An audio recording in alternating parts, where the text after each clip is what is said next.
بقول لك يا استاذه، انا شايفك يعني كده عماله ترقصي وتتنططي وتعملي حاجات غريبه كده وكده. هو حضرتك شغاله ايه؟ انت مالك يا اسطى؟ هي شغاله ايه؟ هي مجنونه. انت مالك بقى؟ هي واحده مجنونه، انت مالك؟ ما تخليك في حالك. وانت مالك؟ وبعدين انا هقولك عشان اريحك، انا اشهر بريك دانس في المناطق الشعبيه وفي الشرق الاوسط. ايه ده؟ انت اشهر ايه؟ بريك دانس؟ بريك دانس صح؟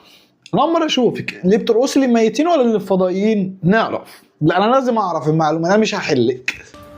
والحلو بقى جاي في حك وكده. وانت لو ما تعرفنيش حكاها في النيش. انت لو ما تعرفنيش حكايه في النيش. هو انت مين؟ انا عايز اعرف انت مين. نيش. تمد ايدك عليا؟ هو انت ما تعرفش انا اختي مين؟ لو انت راجل خليك مكانك هنا 5 دقايق وانا اعرفك تماما. خليك 5 دقايق بقى عشان هي تجيب الشله بتاع بريك دانس ولا تديك ايه؟ واحده مايكل جاكسون. فما تقعدش واجري. تمامي. طب انا واقف اهو، اما نشوف انت هتجيبي لي مين. يا الماني يا الماني يا الماني يا الماني. الماني الماني. فيها يا بنت مالك جاي على ملا وشك كده ليه؟ في حد يزعلك؟ ايه ده؟ هو ده الالماني؟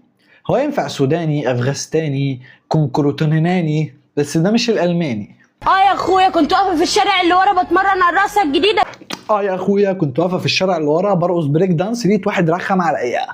ايه التخلف ده يا زميلي؟ بيهق عليا وجاي معايا في غلط. قلت له انت لو راجل خليك واقف هنا 5 دقايق وانا اجيب لك اخويا، وجيت اندلك يا اخويا. بس كده قلت له لو انت راجل اقف وانا هجيب لك اخويا، وانت يا اخويا وتعالى يا اخويا. رقصة جاكي شان اللي هي بتعملها دي. انت اللي شكاوى كانوا عارف يجي معاكي، وبعدين اللي انت بتعمليه ده 24 ساعه هيجيب لنا مشاكل. علي معايا وريني هو فين.